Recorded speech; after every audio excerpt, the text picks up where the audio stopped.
नमस्कार दोस्तों, स्वागत है आपका आपके अपने चैनल पिंड इमोशंस में। तो आज हम किस इमोशन की बात करने आए हैं, यही सोच रहे हैं आप। आज हम बात करने आए हैं शिकायतों की, कंप्लेनिंग बिहेवियर। अपने आसपास हम बहुत सारे ऐसे लोगों को देखते हैं जो बस शिकायतें करते रहते हैं, और अगर आप उनमें से एक नहीं हैं तो मुझे यकीन है कि आपको भी बड़ी चिढ़ मचती होगी इस व्यवहार से, है ना। तो उसी के बारे में थोड़ी सी मैं एक स्टोरी लेके आई हूँ आज। तो एक लड़की है रिया, मेरे स्कूल की फ्रेंड है और बदला हुआ नाम है डेफिनेटली। मैं उससे शुरू से अभी तक कांटेक्ट में हूँ। तो उसकी मैं कहानी सुनाती हूँ आपको। रिया 10वीं में फेल हो गई थी। तो जब वो 10वीं में फेल हुई तो क्या कहा उसने, उसका जो रिस्पॉन्स था वो ये था, उसने अपने पापा से शिकायत की। उसकी हमेशा से शिकायत, यार मेरे पापा ने मुझ पर पढ़ाई का इतना दबाव बनाया है और रिजल्ट लाने का, फर्स्ट आने का, मैं डर के कारण पढ़ ही नहीं पाई। तो ठीक है, वो पहला चांस था तो हमने भी सोचा कि हो सकता है कि उसके पेरेंट्स उसके ऊपर बहुत दबाव बनाते हों, और सच भी था ये। कुछ तो सभी पेरेंट्स की इच्छाएं होती हैं, तो उसके भी पेरेंट्स की रही होंगी। तो उसने कहा कि पापा ने दबाव बनाया, इसलिए मैं पढ़ नहीं पाई, इसलिए मैं फेल हो गई। तो फिर क्या हुआ कि, लेकिन मेरा मानना यही है कि थोड़ी सी शिकायत खुद से भी की होती कि शायद मैं भी नहीं पढ़ पाई।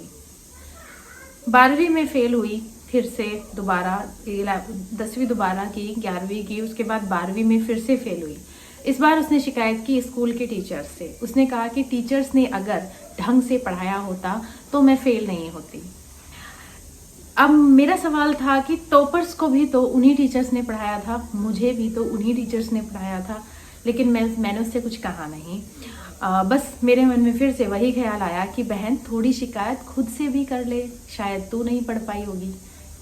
खैर, कॉलेज में एडमिशन हुआ, उसके पापा ने कॉलेज में एडमिशन कराया उसका।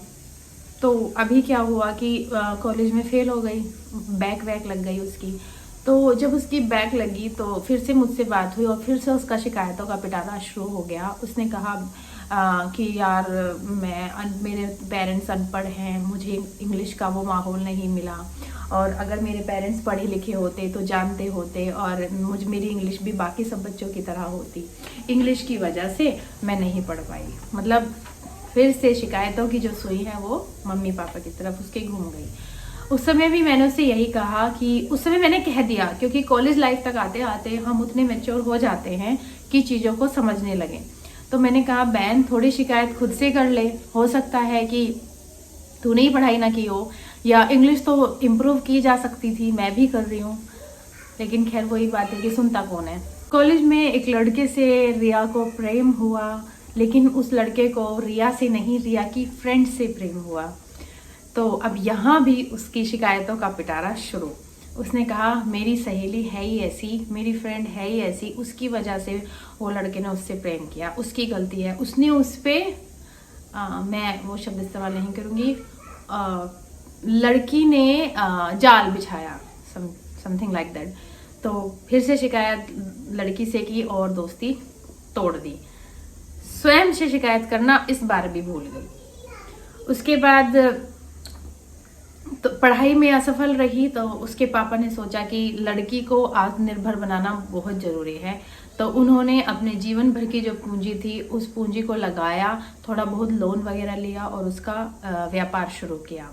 व्यापार बढ़िया चल निकला, कमाने लगी, रिया खुश रहने लगी। लेकिन इस बार जब मुझसे बात हुई तो उसने अपनी कमाई का पूरा श्रेय खुद को दिया कि मैं मेहनत कर रही हूँ, मैं अकेली सिंगल हैंडेडली बिजनेस को हैंडल कर रही हूँ, मेरी चॉइस बहुत अच्छी है, इसलिए बिजनेस चल रहा है। और मुझे अजीब तो लगा कि मतलब शिकायतें जब थी तो सब दूसरों से थी, और अभी जब तारीफ करने का समय आया तो बस अपनी कर गया। लेकिन ठीक है, मैंने सुन लिया, खुश थी तो सुन लिया।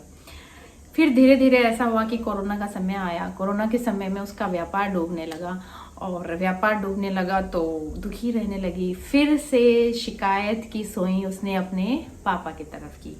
इस बार बोला अगर मेरे पापा दूरदर्शी होते तो जानते कि इस व्यापार में ये जगह, ये समय उपयुक्त नहीं है इस व्यापार के लिए। तो सोचिए कितना बुरा लगा। अब मुझे बुरा लगा और अब मैंने उसको कहा कि अगर ये शिकायत की सुई थोड़ा अपनी तरफ घुमाए और व्यापार को सुधारने की सोचे तो बहन तेरा कुछ भला होगा।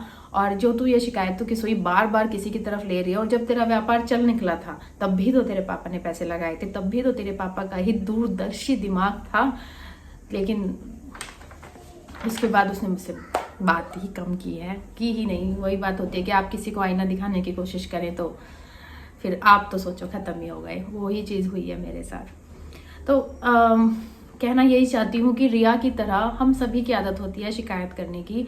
हम सभी लोग बहुत शिकायत करते हैं, लेकिन सिर्फ दूसरों से, खुद से नहीं करते। हम अपनी खुशियों की जिम्मेदारी तो खुशी खुशी अपने सर पर लेते हैं, लेकिन हम अपने दुखों की जिम्मेदारी, दुखों का बोझ नहीं उठा पाते, इसलिए वो दूसरों पर डाल देते हैं। तो अपनी तकलीफ़ों के लिए कभी अपनों को दोषी बनाते हैं, तो कभी भगवान को, तो कभी किस्मत को दोषी बनाते हैं। तो हमें ऐसा नहीं करना है। इस बार होठों पर जब भी शिकायत आए तो कोशिश करना कि आईना सामने हो। खुद से शिकायत करके खुद को संभालने का जिम्मा जिस दिन हम ले लेंगे तो बाकी सब खुद ही संभल जाएगा, खुद ही सुधर जाएगा। तो ये कहानी सुनाने का उद्देश्य मुझे लगता है कि सबको समझ में आ ही गया होगा। नेक्स्ट टाइम आपको कोई भी शिकायत करने वाला मिले, आपका दोस्त, आपका भाई, आपकी बहन, तो याद रखें कि उसे आईना ज़रूर दिखाना है। भले ही वो कुछ दिन के लिए आपसे बात नहीं करे, लेकिन बाद में जब वो सोचेगा, समझेगा, तो उसे समझ आएगा कि आप सही थे। क्योंकि हम जब शिकायतों को सुनते हैं ना और सहानुभूति दिखाते हैं तो कहीं ना कहीं हम भी उसमें शामिल हो जाते हैं, उसी गलत काम में। जो गलत काम वो कर रहा है उसी में ही हम शामिल हो गए। तो हमें उसमें शामिल नहीं होना है, हमें सही रास्ता दिखाना है और आईना दिखाना है। तो इसी उम्मीद के साथ आज की बात ख़त्म होती है। उम्मीद है आपको इससे कुछ ना कुछ ज़रूर फ़ायदा मिलेगा, कुछ ना कुछ ज़रूर सीखने मिलेगा और अपने स्वार्थ से ऊपर उठ के दूसरों के लिए कुछ करने का मौका हर किसी के पास होता है, हर किसी के पास, बस हमें ही नहीं पता होता। हम ये छोटी छोटी बातें नोटिस ही नहीं करते। मुझे लगता है कि जब उसने 10th और 12th में ही बोला था कि शिकायत वाली बात बोली थी, अगर मैंने उसी समय उसे कहा होता कि बहन थोड़ी मेहनत कर ले, ये मत सोच कि उसने क्या किया, उसने क्या किया, ये तेरा जीवन है, अगर तू थोड़ी मेहनत कर लेगी तो हो जाएगा। काश मैंने ये कहा होता तो शायद उसका जो व्यवहार है, उसका जो व्यक्तित्व है वो अलग होता। तो ऐसा ही करना है। आज के लिए इतना ही। बहुत बहुत धन्यवाद।